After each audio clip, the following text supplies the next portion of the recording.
King Sneferu built the wrong pyramid, and it almost destroyed Egypt's economy. We are taught in standard history textbooks that the colossal pyramids of Giza were born from absolute, tyrannical power and religious fanaticism, built on the backs of thousands of whip-driven slaves working under the threat of death. Yet, the dusty, long-forgotten ledgers of the Nile reveal a far more complex and fascinating truth. These colossal monuments were actually the world's first massive, state-sponsored public works projects, engineered to centralize wealth, control the population, and forge a single national identity out of warring tribes that had only recently been united under a single crown. To understand how an entire ancient civilization could willingly bankrupt itself for a collection of giant stone tombs, we must look past the glittering gold of the pharaohs and into the terrifying economic gravity of the Old Kingdom. The true catalyst for the legendary age of the pyramids was not a sudden, miraculous burst of religious devotion, but rather a desperate and calculated geopolitical crisis. The Nile's annual flooding left millions of provincial farmers completely idle for 3 months every year, creating a massive, volatile underclass that possessed the raw numbers and the dangerous free time to tear the fragile, newly unified Egyptian state apart at its very seams. Sneferu, a ruler of unmatched administrative cunning, recognized that if these millions of displaced laborers were left to their own devices in their isolated, flood-locked villages, ambitious regional governors would inevitably recruit them to launch devastating rebellions against the central crown. By offering these idle farmers daily rations of high-quality bread, beer, and exclusive tax exemptions, the king masterfully transformed a potential peasant uprising into a highly motivated, state workforce that willingly marched into the blazing desert to move mountains of stone.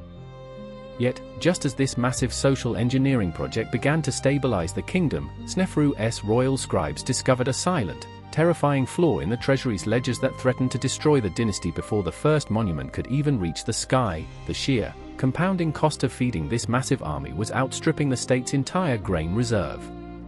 To feed and house this colossal army of over 20,000 builders, the crown had to systematically strip economic power from local temples, forcing every single province along the Nile to ship their grain surpluses directly to the royal storehouses in the capital of Memphis. This radical centralization of agricultural wealth effectively dismantled the traditional barter economy of ancient Egypt, forcing provincial elites to beg the pharaoh for basic resources and stripping them of the financial independence required to fund a civil war.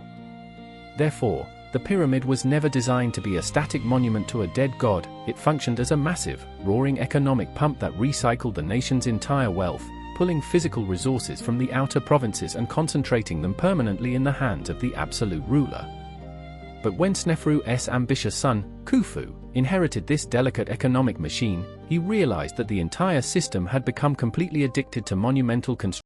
forcing him to make a terrifying decision that would either immortalize his dynasty or completely bankrupt the Nile Valley. To construct his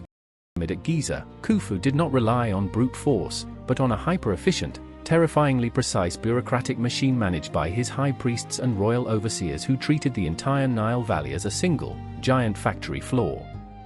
Every single day, an inspector led an elite crew of 40 mariners down the Nile, navigating heavy wooden boats laden with giant limestone blocks quarried from the distant cliffs of and transported through a complex network of artificial canals directly to the foot of the Giza Plateau. Mir's surviving daily logbook, discovered in the remote caves of Wadi al-Jaf on the Red Sea coast, reveals a world of relentless, clockwork precision, where every stone's journey was tracked, every ration of garlic and fish was accounted for, and any delay was met with severe financial penalties for the local governors. Yet, buried deep within these ancient logistical records lies a shocking revelation: the very bureaucrats who were hired to manage this monumental labor force were quietly accumulating more wealth and influence than the pharaoh himself, transforming from loyal servants into dangerous rivals. To keep the pyramid project running smoothly, Khufu was forced to reward his loyal administrators with vast estates of tax-free land across Egypt, inadvertently creating a new class of powerful, hereditary nobles who no longer needed to rely on the crown for their survival. As these regional administrators and priests grew wealthier over generations, they began building their own elaborate, stone-carved mastaba tombs right next to the pharaoh's monument, subtly but clearly challenging the king's monopoly on divinity and the afterlife.